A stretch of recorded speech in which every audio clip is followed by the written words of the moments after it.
پھر کسان آپ کے اوپر گنا بھی نہیں، کائرہ صاحب گنا بھی نہیں خریدتے، وہ آپ کو بلیک میل کرتے ہیں حکومتوں کو اکتوبر میں کہ ہم کرشنگ نہیں کریں گے. یہ بات درست ہے، لیکن کاشف صاحب سوال یہ ہے کہ اگر ان کے پاس پیسے نہیں ہیں، فرض کریں بینک کریڈٹ نہیں ہے، لائنز ان کی کریڈٹ لائنز ان کی بند ہیں، کیونکہ ان کے پاس سٹاکس موجود ہے، اور وہ بالکل اس میں کوئی شک نہیں ہے. سر اگر کائرہ صاحب سٹاک ہو تو چینی شارٹ کیوں ہے؟ چینی شارٹ نہیں ہوتی، معافی مہنگی کیوں ہوئی ہے؟ میں اس پہ عرض کرتا ہوں، میں اسی پہ تھوڑا سا بیان اس لیے کرنا پڑا کہ اس کی حقیقت کیا ہے. یہ ایک پہلو ہے کہ جب آپ کے پاس پیسما آتی ہے اور وہ کہتے ہیں جی آپ کے پاس اتنی چینی پڑی ہے، پاکستان کی ضرورت فرض کریں 1 کروڑ ٹن ہے، اور ہمارے پاس اس وقت 1.25 کروڑ ٹن چینی پڑی ہے، 1 کروڑ 10 لاکھ ٹن چینی پڑی ہے، اور اگر ہم 10 لاکھ ٹن چینی ایکسپورٹ نہیں کرتے تو ہمارا یہ نقصان ہے، اور گورنمنٹ کہتی ہے اچھا 10 لاکھ تو نہیں چلے 5 لاکھ ٹن ایکسپورٹ کرنے کی اجازت دیتے ہیں کیونکہ ہمارے پاس سرپلس ہے. اب وہ تو چلی گئی. کاشف ہماری بدقسمتی اس سے بڑی ایک اور ہے، اور وہ یہ ہے کہ افغانستان کی مارکیٹ کو یوں تو ہماری مارکیٹ کے ساتھ ملا کے ہی دیکھنا چاہیے ہمیں، کیونکہ ہمارے ملک سے ان کی ساری ضرورتیں فیڈ ہوتی ہے موسٹلی. پاکستان سے جو افغانستان کو چینی، آٹا، گندم، فرٹیلائزر اور افغانستان کے علاوہ ایران سے، یہ ہمارے لیے ایک بہت بڑا لمحہ فکریہ ہے. آج آپ کے پروگرام میں سر چیلنج بھی ہے، لیکن میں آپ کو ایک بات بتاؤں کائرہ صاحب، ایک سیکنڈ ذرا ہم آبجیکٹو بات کرتے ہیں. میں آپ کی بات سے ایگری کرتے ہوئے کہ ہمارے یہاں سے یہ سمگل ہو کے باہر چلی جاتی ہے. سر آپ کو پتا ہے ایک رپورٹ آئی تھی عمران خان کے دور میں، ایک رپورٹ بنائی گئی تھی چینی پر. آج تک بھی ریاست کا کوئی میکینزم نہیں یہ دیکھنے کا کہ پاکستان میں چینی کا سٹاک کیا ہے.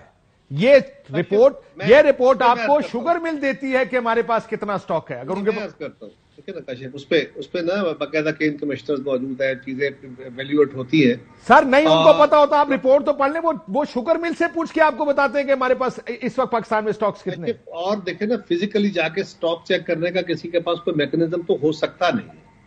یہ تو پاسبل نہیں ہے کہ آپ کسی ہر مل کے گودام میں جائیں اور جا کے ویریفائی کریں کہ آپ کو کتنے بیگ کرنا ہے. پھر اس کا مطلب سر یہی ہوتا رہے گا آپ کے ساتھ، وہ آپ کو کہیں گے چینی سرپلس ہے، آپ ایکسپورٹ کی اجازت دیں گے، جو ہی ایکسپورٹ ہوگی چینی تو 250 پہ چلی جائے گی.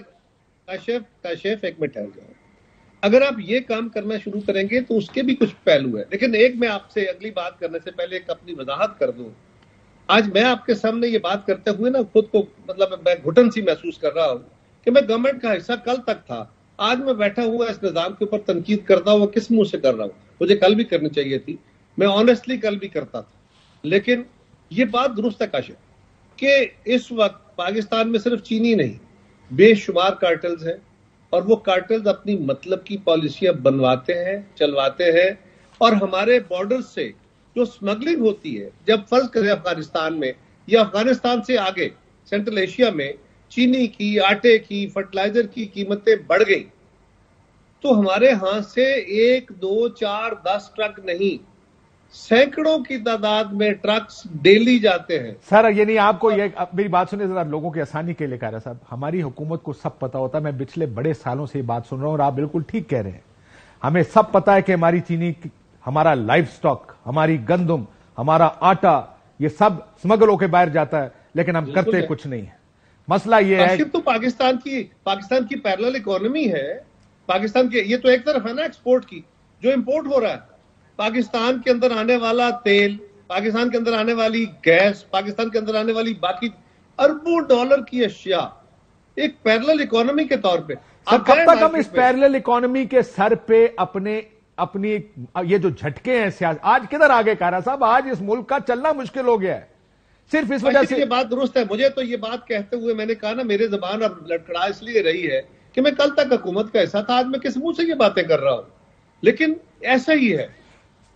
سر چلے میں آپ سے ایک اور سوال پوچھتا ہوں کائرہ صاحب، اس ملک میں اس ویکینڈ پر احتجاج ہوئے بجلی کے بلوں کو لے کر، آپ بلوں کے ساتھ ہیں یا لوگوں کے ساتھ ہیں؟ کاشف میں حقائق کے ساتھ ہوں، حقیقت تو لوگوں کے ساتھ، لیکن مجھے حقائق کے ساتھ کھڑا ہوگا.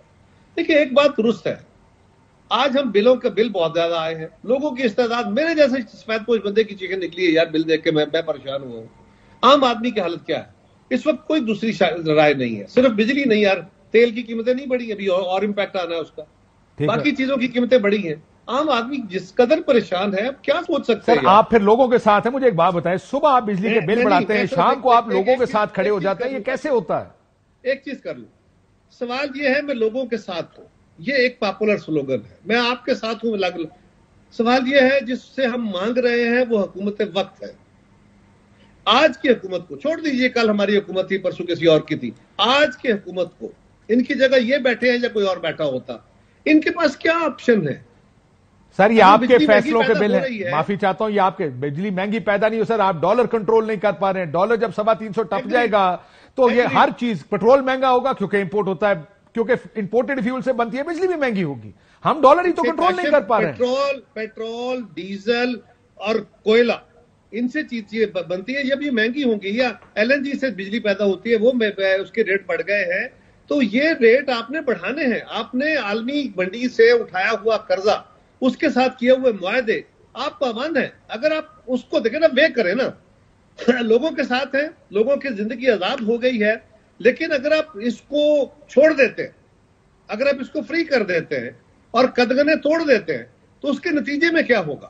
نتیجے میں یہ ہوگا کہ پاکستان کا انفلیشن ریٹ اور بڑھے گا, آپ کے جو کریڈٹ لائن ہے وہ رک جائیں گی, پاکستان کے اوپر اور بڑا عذاب آ جائے گا. اگر تو وہ مسئلے کا حل ہے تو آئی ایم ایف اور no I M F help with that یار, ان کو ایک طرف پھینکتے ہیں. سر تمام اکانومسٹ کہتے ہیں این ایف سی کو ریوزٹ کریں. جب سے این ایف سی آپ نے چینج کیا ہے تب سے پاکستان قرضے میں ڈوبتا جا رہا ہے, ریاست کے پاس پیسے نہیں ہوتے, لیکن آپ وہ بھی نہیں کرنا چاہتے. کاشف اس کا کوئی تعلق این ایف سی سے سر نہیں. اس کا بہت بڑا تعلق این ایف سی سے, آپ اپنے صرف نون لیگ کے دوستوں سے پوچھ لیں. میں بتاتا ہوں کیوں سر. صوبے کو پیسے مل گئے, صوبہ اپنا ٹیکس نہیں لگاتا, وہ وفاق سے پیسے لے کر اپنا صوبہ چلاتا ہے. پہلا ایشو یہی ہے, رائے نہیں ہے کہ صوبوں کو اپنے ٹیکس لگانے چاہیے. سب سے بڑا بینیفیشری پنجاب اور اس کے بعد سندھ ہے. سندھ کا سب سے زیادہ ٹیکس کلیکشن ہے اپنی. سر وفاق کے لیے ٹیکس کلیکٹ کرتا نا. میں یہ کہہ رہا ہوں آپ کی سٹی پونا سٹی, اس دن مفتاح اسماعیل صاحب یہ کہتے ہیں پونا شہر پورے ہر پاکستانی صوبے سے زیادہ ٹیکس کلیکٹ کرتا ہے. سر یار پونا ہمارا کوئی مثال نہیں, ہم عجیب و غریب مثالیں دیتے ہیں. سر عجیب بات کرتے ہیں سر, کس کی مثال دوں میں آپ کو؟ افغانستان میں کابل کی مثال دے دوں آپ کو؟ سر کیا کرتے ہیں؟ پونے شہر میں کتنی بڑی انڈسٹری ہے, پونے شہر میں کتنا بڑا کاروبار ہے. سر آپ تہران, لندن میں تو کوئی نہیں ہے نا, لندن اپنے خرچے خود اٹھاتا ہے. سر شہر اپنے خرچے خود اٹھاتا, تہران اپنے خرچے خود اٹھاتا, وہ ٹیکس لگاتے ہیں. ہم کہتے ہیں نہیں جی عوام کے لیے ہم یہ ٹیکس ہی ہے نا, یہ عوام ہی بھگت رہی ہے نا. سر آپ کہتے ہیں ہم ٹیکس نہیں لگائیں گے. میں کب انکار کر رہا ہوں, ایک میری گزارش سن لیں. عرض یہ ہے کہ پاکستان کی آمدن ہے کوئی 10,500 ارب اور خرچہ ہے 14,500 ارب کا. ٹیکس تو لگائیں گے, ٹیکس گریجول لگیں گے نا, ایک دن میں تو نہیں لگ جائیں گے. میری گورنمنٹ نہیں لگا سکی, اس سے پچھلی یہ لگا لیں گے. کتنا لگا لیں گے, کتنی کلیکشن ہو جائے گی؟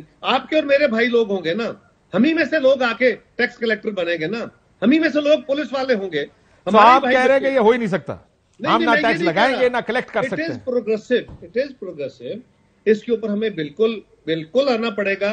اور اس کے اوپر یہ بات بھی طے شدہ ہے کاشف کہ یہ جو ہم آپ ڈگیاں بجاتے ہیں نا لوگوں کو خواب دکھانے کے لیے, سیاسی لوگ بھی اور باقی لوگ بھی, یہ سب ہمیں اس کو روکنا ہوگا. ہمیں کچھ حقائق اور کچھ تلخ باتیں کر کے چیزیں سامنے رکھنی پڑے گی. کوئی شک نہیں ہے کہ دولت مند سے دولت لینی پڑے گی. سر دولت مند سے تو پرابلم یہ دولت مند کا نہیں ہے. آپ لندن جاتے ہیں, آپ اوسلو جاتے ہیں, کتنی دفعہ آپ کا میں سوشل میڈیا پہ دیکھتا ہوں, آپ وہاں پہ مختلف ملکوں میں جاتے ہیں. سر آپ جانتے ہیں وہاں پہ پارکنگ کے ٹیکسز ہوتے, ہر چیز کے اوپر تو ٹیکس دینا پڑتا ہے. یہاں پر 20-30 کروڑ کا گھر ہے, 50,000 روپیہ ٹیکس. پرابلم یہ ہے you have to sit down, you have یار وہ بھی نہیں دیتے. ایگزیکٹلی, اس میں بھی ایگزمپشن لگاتے ہیں. ہوتا کیا ہے, ڈری ہوئی حکومتیں ہوتی ہیں, ادھر کوئی ٹیکس لگتا ہے, آپ کی سڑکیں ہر روز ٹوٹی ہوتی ہے. آپ جب آپ کہتے ہیں کہ جناب ہم اوور ویٹ وہیکل کو نہیں چلنے دیں گے, اسی دن آپ کی ٹرانسپورٹ سٹرائک کر دیتے. میری بات سنیں, یہ یہاں پر اوور ہیڈ برج بنا بھاراکو میں, جس کا کریڈٹ آرمی چیف کو دیا آپ کے وزیر اعظم صاحب نے. وہاں پر میں گیا, ادھر ایک ڈمپر نہیں جا سکتے جی اوپر. یعنی آپ نے ایک نیا روڈ بنایا ہے, اوور ہیڈ بنایا ہے, نہ تو وہ کسی بلڈنگ کے اندر توڑ دے گا اس کو جا کے, نہ وہ اس کا height is too much, because وہ تو اوپر سے جا رہا ہے. کیا ہوا, وہ سڑک ٹوٹ جائے گی جی. نئی بنی ہوئی سڑک کے اوپر ڈمپر آپ نہیں چلا سکتے کیونکہ دے تھنک کہ اس میں ہو جائے گا. But anyways that being said, میں ذرا تھوڑا سا 2-3 سیاسی سوال بھی میں آپ سے ایگری کرتے ہوئے کاشف صرف ایک بات کہوں, اس میں نہ کوئی کوئک فکس ہے نہیں. صبر کے ساتھ ہم سب کو ہمت کرنی پڑے گی ہوتا کیا ہے؟ گورنمنٹ کوئی ہمت کرتی ہے، بڑے چند لوگ ہوتے ہیں جو ہمت کرتے ہیں، اس نے اپنے آپ کو قربانی پہ ڈالنا ہے جو حکومت یہ کوشش کرے گی، لیکن اس کی قربانی کا سب سے بڑا گلا آپ گھٹو گے میڈیا والے۔ سر میں اس بات سے اتفاق کرتا ہوں کہ جو چیز اس ملک کے لیے جس کو آپ دیکھیں کتنے چینل آپ کی حمایت کر رہے تھے اس بات پہ کہ مشکل فیصلہ ہے، جس کو ہم کہتے تھے عوام دشمن ہے، وہ بعد میں مشکل فیصلے بن گئے اور کہا بتایا گیا لوگوں کو کہ یہ مشکل فیصلے کا مطلب یہ ہے کہ اس کے بغیر ہمارا چارہ نہیں ہے۔ آج بھی چینی آپ کے متھے لگانے کی بجائے میں یہ بتا رہا ہوں، بار بار بتا رہا ہوں کہ کس طرح شوگر مل مالکان بلیک میل کرتے ہیں گورنمنٹس کو۔ کوئی شک نہیں ہے، اکتوبر نومبر میں آ کے وہ کاشف ایک شوگر مل نہیں ہے، مالکان ہیں اور یہ کارٹیلز کو ختم کرنا پڑے گا نا سر لیکن میری اس سے پہلے کہ میں یہ بھول جاؤں تھوڑا سا سیاسی سوال، پرویز الہی کے ساتھ جو ہو رہا ہے ٹھیک ہو رہا ہے؟ کہہ رہے صاحب آپ کے تو علاقے سے بھی ہیں۔ پرویز الہی صاحب کے ساتھ جو ہو رہا ہے برا ہو رہا ہے، لیکن پرویز الہی صاحب جو لوگوں کے ساتھ کرتے رہے اس سے برا کرتے رہے۔ کیا انہوں نے وہ بھی اسی طرح اٹھا کے ضمانتوں کے باوجود ان کو اندر رکھتے تھے؟ کتنا بتاؤں میں، اب اپنی بات کروں تو بری بات ہے۔ جی جاؤ گجرات کے لوگوں سے پوچھو کیا ہو رہا ہے، کیا کیا ہوتا رہا تماشا یہاں پہ، جاؤ ان کے مخالفین سے پوچھو کیا کیا ہوتا رہا ہے، ٹھیک، جاؤ ان کے بیٹے کے ظلم جو اس نے لوگوں کی جائیدادوں پہ قبضے کر کے اپنی ہاؤسنگ سوسائٹیاں بنائی ہیں، جاؤ ان سے پوچھو انہوں نے کیا کیا تماشے کیے۔ چلے وہاں پہ تو جو فورسز بنی ہوئی تھی وہ آپ کی بات ٹھیک ہے، لیکن سر اس ٹائم آپ کی جتنی حکومتیں رہی ہیں ان کو ختم کرنا چاہیے تھا، آپ کو کریں کاروائی ان کے خلاف۔ ہمارے ملک میں یہ چیز میری تو گورنمنٹ نہیں تھی نا پنجاب میں تو وہی بیٹھے تھے۔ 2008 سے 13 میں تو آپ حصہ تھے نا، میں صرف مرکز میں تھا بھائی، آپ کے کزن تنویر اشرف کائرہ صاحب تھے، میں مرکز میں تھا بھائی۔ سر تنویر اشرف کائرہ صاحب پنجاب میں اتحادی حکومت تھے۔ آپ ہر دفعہ اتحادی کہہ کے بات جاتے ہیں سر، تنویر کائرہ وزیر تھے پنجاب میں۔ یہ ایک اور کارٹل ہے، یہ بھی ایک کارٹل ہے، بہت بڑا کارٹل ہے اس طرح کا، یہ سیاسیوں کے کارٹل ہے، ان کو پکڑا جاتا ہے سیاسیوں کو۔ ہائی کورٹ یہ کہہ رہی ہے سر سب سے بیجا میں رکھ، یہاں پر تو ایک نظام ہی الٹا کر دیا آپ لوگوں نے، جنگل کا قانون بنا دیا، جس کا دل کرتا اٹھا کے اندر ڈال دو۔ آج کا جو بیٹھا وہ آپ کے حکومت میں بیٹھے لوگ، آپ حکومت میں تھے جب یہ ہو رہا تھا کائرہ صاحب؟ بھائی میرے آج جو بیٹھی گورنمنٹ ہے، آج کا جو کیئر چیف منسٹر ہے وہ چودھری پرویز الہی صاحب کا عزیز ہے۔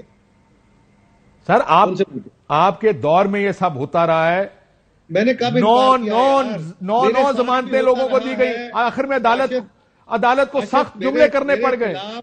میرے خلاف اس سے بہت زیادہ ہوتا رہا ہے۔ یہ الگ بات ہے کہ اس وقت کسی جج کی یہ ہمت نہیں تھی کہ وہ بول پڑتا۔ میرے ساتھ کیا کیا نہیں ہوا، میرے سے مراد میری جماعت کے ساتھ ہے۔ تو اس کا مطلب جو ہو رہا ہے ٹھیک ہو رہا ہے، برا ہوا نہیں، جو ہو رہا ہے غلط ہو رہا ہے، میں اس کو غلط پہلے کہہ رہا ہوں، لیکن جو یہ لوگ ہیں ان کا علاج اور ہے کیا؟ یہ خود لوگوں کے ساتھ یہی کرتے رہے بھائی۔ اچھا اس کا مطلب یہ نہیں ہے کہ آج بھی ہو، ان کا علاج کر رہے۔ یہ بتائیں آخر ایک بریک پہ جانے سے پہلے کہہ رہا صاحب، آپ کا دور حکومت تھا، میڈیا کی آزادی کی بات بار بار پیپلز پارٹی کرتی رہی، عمران ریاض خان کا آج بھی ہمیں پتہ نہیں کدھر ہے، آپ لوگوں نے کچھ نہیں کیا، آپ نے کہا ہم نہیں جانتے، آپ لوگوں نے اپنے ہاتھ کھڑے کر دیے، کیا کوئی جواب دیں گے آگے جا کے کہ آپ جب خاموش ہوتے تو آپ حصہ ہوتے ہیں پھر اس چیز کا جو غلط ہو رہی ہوتی؟ کاشف میں اور آپ دونوں اس بات کے مجرم ہیں۔ سر میں سوال اٹھا سکتا ہوں، 50 دفعہ تو پوچھ چکا ہوں، آج بھی آپ سے پوچھ رہا ہوں وہ کدھر ہے؟ میں بھی بہت سارے سوال اٹھاتا ہوں، آپ بھی بہت سارے سوال اٹھاتے ہیں، میں بھی سر آپ حکومت ہے، میں تو میری تو ذمہ داری سوال اٹھانے کی، آپ تو ایکشن اٹھا کر سکتے ہیں نا سر۔ کاشف اور قمر مثالی ہیں، میں کہہ رہا ہوں میڈیا اور سیاستدان، میں یہ کہہ رہا ہوں کاشف اور قمر زمان کا ذکر نہیں کر رہا ہوں۔ چلے ٹھیک ہے، مجھے ایک بریک لینی ہے۔ بڑی انفارچونیٹ بات ہے کہ ججز عدالتوں میں کہہ رہے ہیں کہ عدالتی تاریخ کا سب سے برا سال ہے یہ 2023۔ عدالتیں فیصلے دیتی ہیں، کوئی سنتا نہیں ہے، کوئی پوچھتا نہیں ہے، چاہے وہ عدالتی بحران ہو، یہاں پر آئین کا کسی کو پتا نہیں۔ کائرہ صاحب سے پوچھتا ہے الیکشن 90 دن میں ہونے چاہیے، نہیں ہوں گے تو کیا ہوا تھا جب پنجاب اور خیبر پختونخوا میں الیکشن سے کیوں نہیں کرائے گئے وقت پر؟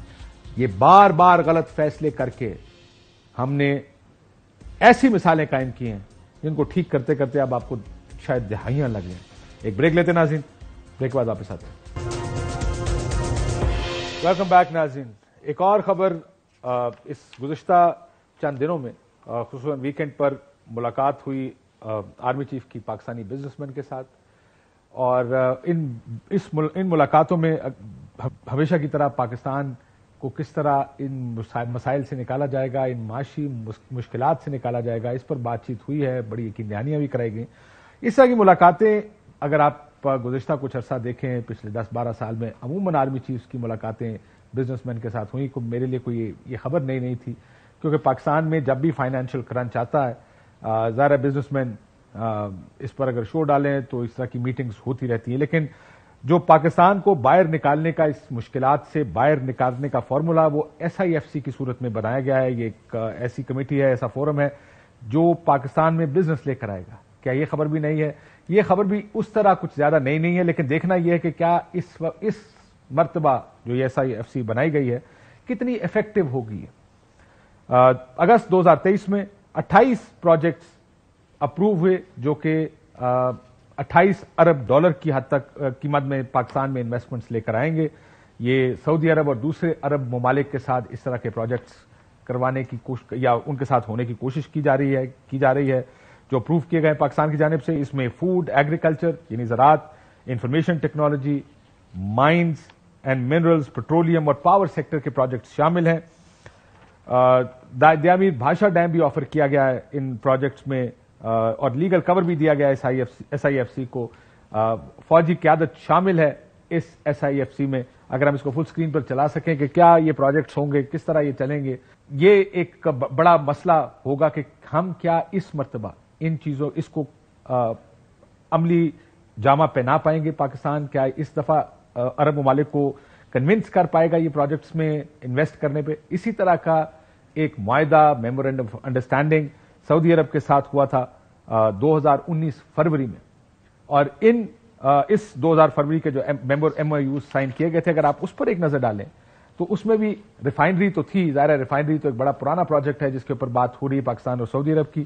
اس میں بھی RLNG 2 ارب ڈالر کی renewable energy, Saudi fund Pakistan میں انویسٹ کرے گا, petrochemical, agriculture, oil refinery $10 billion کی گوادر میں اور $2 بلین منرل سیکٹر میں یہ انویسٹمنٹ کی جائے گی. یہ اس وقت یہ فیصلہ کیا گیا تھا اور سعودی جو آئل منسٹر تھے وہ بھی پاکستان اس وقت آئے تھے اور یہ کہا جا رہا تھا کہ ڈیل ہو گئی ہے سعودی عرب کے ساتھ, لیکن it didn't fall through. Pakistan کی تمام تر کوششوں کے باوجود وہ نہیں ہو پایا تھا. اسی طرح کے پروجیکٹس پرویز مشرف صاحب کے دور میں بھی سعودی عرب کے ساتھ اس طرح کی اگریمنٹس یا کہا گیا تھا کہ ادھر سے انویسٹمنٹس آئیں گی اور پاکستان معاشی مشکلات سے نکل جائے گا. کیا اب یہ جو یقین دہانیاں کرائی جا رہی ہیں بزنس مین کو اور یہ جو پروجیکٹس ہیں 28 ارب ڈالر کے, کیا ہمیں مشکلات سے نکال پائیں گے؟ سب سے پہلا سوال یہ کہ ہماری کیپیسٹی ہے کہ اس طرح کے پروجیکٹس ہم انڈر ٹیک کر سکیں اور ان کو کمپلیٹ کر سکیں. شبر زیدی صاحب ہمارے ساتھ موجود ہیں, ان سے بات کرتے ہیں. زیدی صاحب السلام علیکم. وعلیکم السلام. زیدی صاحب آپ اس وقت کی حکومت کا حصہ تھے جب اس طرح کے پروجیکٹس کی بات اس وقت بھی ہوئی تھی. تقریباً 20-21 ارب ڈالر کی بات کی جا رہی تھی اور تقریباً وہی سیکٹرز تھے جن کا ذکر آج کیا جا رہا ہے. آپ کو لگتا ہے کہ یہ ہو پائے گا, یہ ہو جائے گا, اس میں راستہ ہے کوئی اویلیبل پاکستان کے لیے کہ ہم یہ پروجیکٹس انڈر ٹیک کریں؟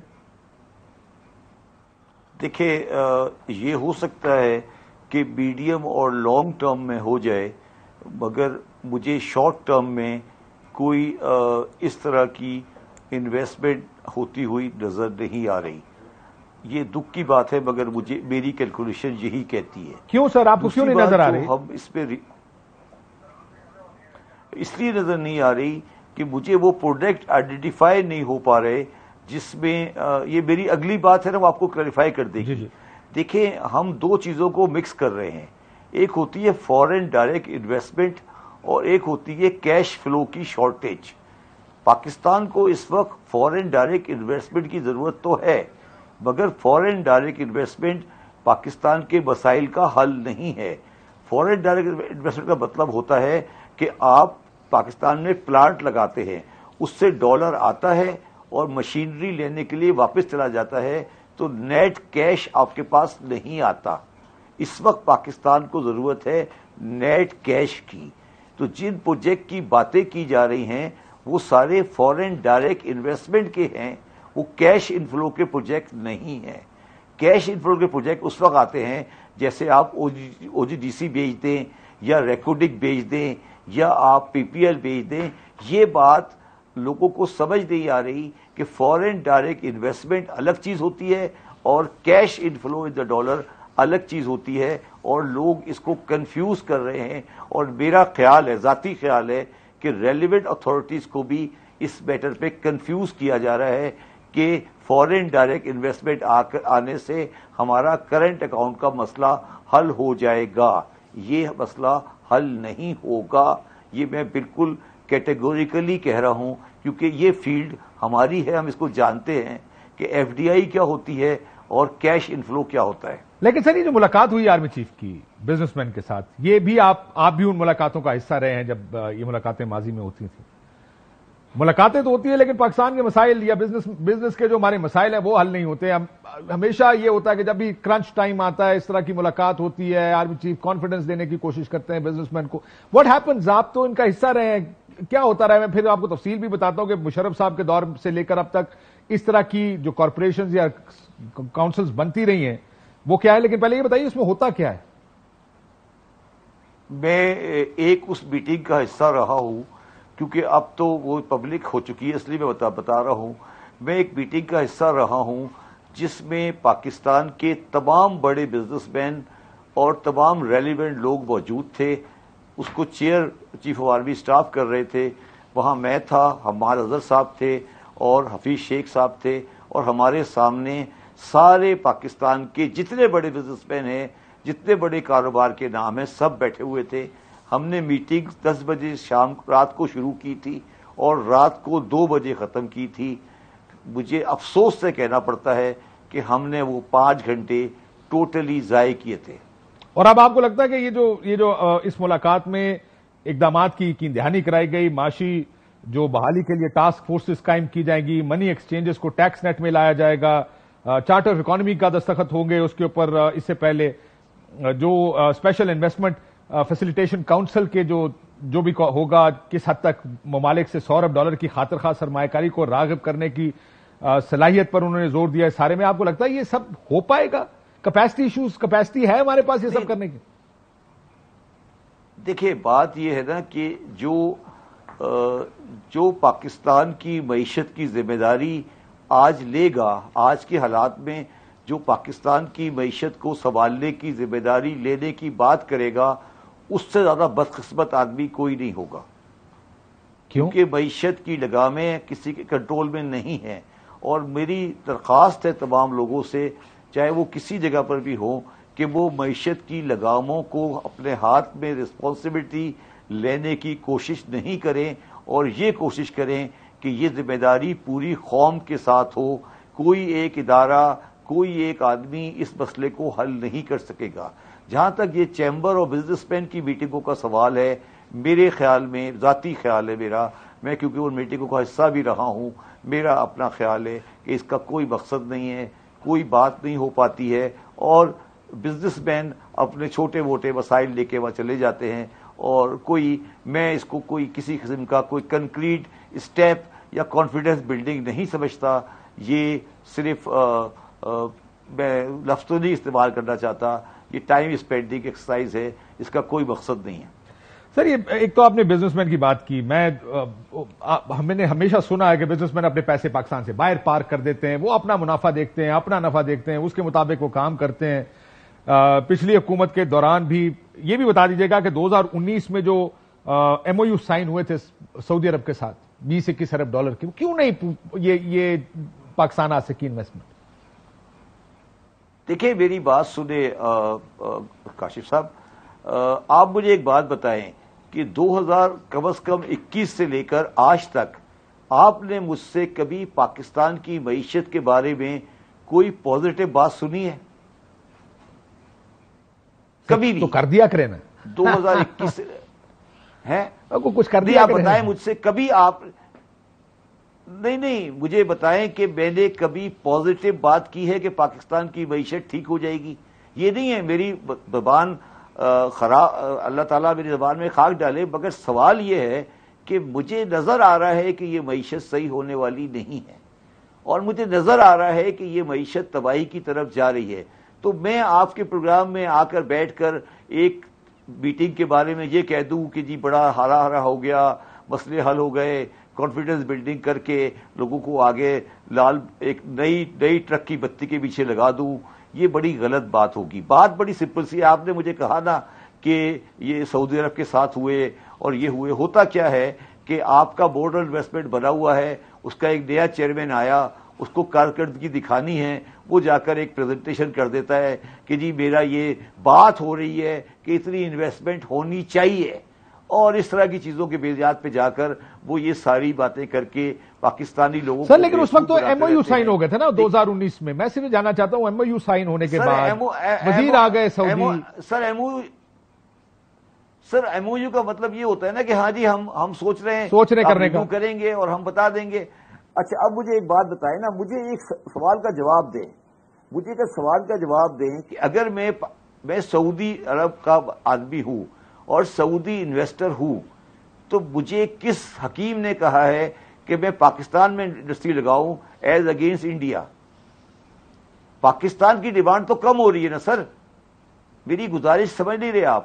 پاکستان تو اکنامک تباہی کی طرف جا رہا ہے نا، انڈیا اکنامک 6% گروتھ کر رہا ہے. تو کسی بندے کو اکنامک گروتھ والی کنٹری میں انویسٹ کرنا چاہیے یا اکنامک بڑھنے والی انڈسٹری میں کرنا چاہیے؟ تو آپ یہ کہہ رہے ہیں سر کہ 2019 ہو یا 2023 حالات کیونکہ نہیں بدلے، ہماری معاشی حالات نہیں بدل رہے تو انویسٹمنٹ کیوں آئے گی؟ That's what you are seeing. جی سمپل بات ہے نا جی، جب آپ کا ڈالر آج 333 روپے میں فلوٹ کر رہا ہے اور میں سعودی عرب کا انویسٹر ہوں، جب میں ڈالر لے کر آؤں گا تو $1 لے کر آؤں گا. اگر خدا نہ خواستہ یہ ڈالر 400 کا ہو گیا تو میرے تو 80 سینٹ رہ گئے نا. ویسے ہی آپ اس کو سمجھے نا، آپ لوگ سمپل چیزوں کو نہیں سمجھ رہے نا.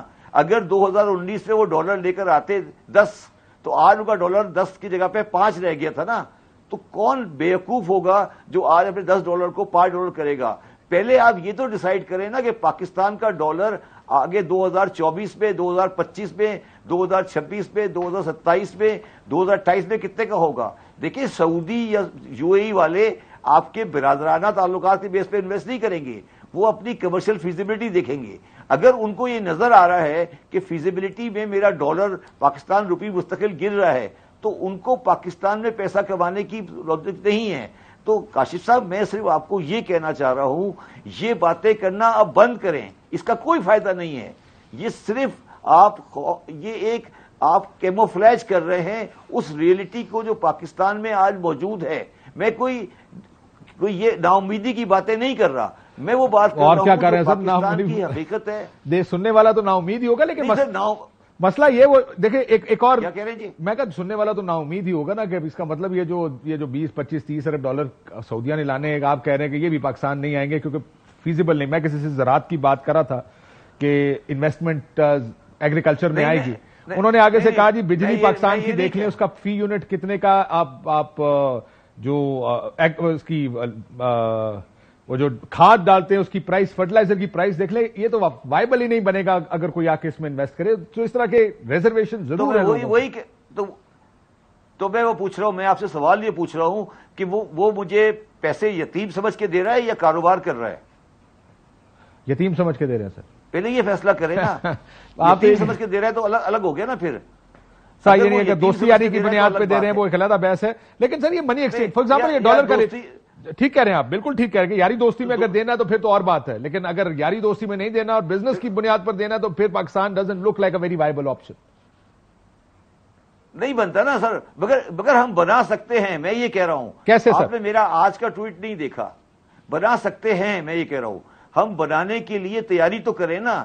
اگر کل بزنس مینوں کے ساتھ جب بیٹھے تھے، جب چیف آرمی سٹاف صاحب، ان کو یہ اعلان کرنا چاہیے تھا کہ بازار 6 بجے بند ہو جائیں گے، 500 کا نوٹ بند ہو جائے گا، ایکسچینج کمپنیاں کل بند ہو جائیں گی، کل 2000 cc کی گاڑیاں پاکستان میں 6 مہینے نہیں چلیں گی، تو کانفیڈنس بلڈ اپ ہوتا.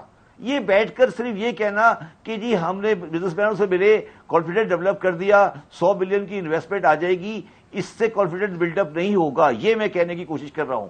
آپ کو ایکشن نظر آنے چاہیے، آپ کو نظر آنا چاہیے کہ آپ کچھ کنسٹرکٹیو کرنے جا رہے ہیں. اگر آپ یہ کہتے ہیں کہ 5000 کا نوٹ بند ہونے والا ہے، جو میں 2 سال سے کہہ رہا تھا، آج مجھے نظر آ رہا ہے کہ وزیر خزانہ صاحبہ کے کہیں کوئی نکل رہا ہے کہ 5000 کا نوٹ بند ہو رہا ہے. آپ بازار میں ڈالرائزیشن بند کریں، ایکسچینج کمپنیوں کو بند کریں. وہ جو کہہ رہے ہیں ریگولیٹ کریں گے، یہ بیکار کی بات ہے. بند کریں، دروازہ تالا لگائیں اور آگے چلیں. 2000 سی کی گاڑی بند کریں، 6 بجے بازار بند کریں. یہ ہوگا پاکستان کا کانفیڈنس بلڈنگ. یہ کہنے سے کہ میں نے 300 بلین کے ایم او یو سائن کر دیے، میں نے اگلی 2 ریفائنریوں کے لیے ایف ڈی آئی آ گئی، ایف ڈی آئی آ جائے گی. 2 ریفائنری کے لیے $10 بلین آئے گا، اس میں سے $9 بلین کی مشینری آ جائے گی. ڈیٹ تو $1 بلین ہی آیا نا میرے پاس. ٹھیک. اور سر اس میں آپ نے جو بات کی نا ایکسچینج کمپنیز کی، میں اکثر یہ بات کرتا ہوں کہ ہمارے یہاں پر آپ نے ڈالر خریدنا ہے، ایکسچینج کمپنی کو بیچتے ہیں، ایکسچینج کمپنی سے خریدتے ہیں، ایکسچینج کمپنی اس کو اپنے لاکرز میں رکھتی ہے، کہیں افغانستان جاتا ہے، کہیں باہر بھیجنا ہو. دس از ہاؤ اٹس ڈن. یہ اتنا آسان کام ہے کہ ڈالر آپ کا بینک میں نہیں ہے، کسی ایکسچینج کمپنی کے پاس ہے. ہم باہر ملک سے باہر جاتے ہیں، وہاں لارجلی بینکوں کے لگے ہوتے ہیں، جو بوتھس لگے ہوتے ہیں، جو بینک آپ سے ڈالر خریدتا ہے یا ڈالر جب آپ کسی بھی دوسرے ملک میں ٹورسٹ ملک میں جاتے ہیں ادھر سے. تو یہ جب تک انیملیز ختم نہیں ہوں گی ہم کیسے اس ملک کو ٹھیک کریں گے. لیکن یہ جو کاؤنسلز ہیں، فار ایگزامپل میں آپ کو یہ بھی بتا دوں، پرویز مشرف صاحب نے 2000 میں بنائی تھی. عمران خان صاحب کے دور حکومت میں نیشنل ڈیولپمنٹ کاؤنسل بنی تھی 2019 میں، آرمی چیف ممبر تھے، کہا جا رہا تھا بڑی انویسٹمنٹ آ جائے گی. 2023 میں اسپیشل انویسٹمنٹ فیسیلیٹیشن کاؤنسل بن گئی. موجودہ army chief general Asim Munir صاحب اس کے ممبر ہیں، شہباز شریف صاحب وزیر اعظم تھے. سو کاؤنسلز تو ہم بنا لیتے ہیں لیکن ہمارے وہ مسئلے حل نہیں ہوتے. ہمارا خیال ہے کہ پیسے آ جائیں گے. ناؤ دیر از یہ آپ ابھی کانفیڈنس کہیں سے تو آ رہا ہوگا کہ پیسے پاکستان آئیں گے. کاشف میں ایک بات بتاؤ آپ کو، جب میں نے وہ میٹنگ کی تھی باجوہ صاحب کے ساتھ تو آپ یقین مانیں کہ بزنس مینوں نے مجھ سے ایک ہی ڈیمانڈ کی تھی، سر میرے ریفنڈ دے دیں.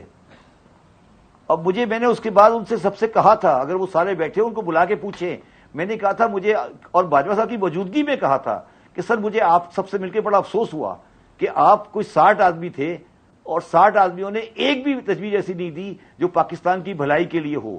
اور ایک آدمی جو وہاں بیٹھے ہوئے تھے جن کے ٹیکس کے بڑے مسائل تھے، انہوں نے کسی کو کہا کہ سر بڑی کرپشن ہو گئی ہے.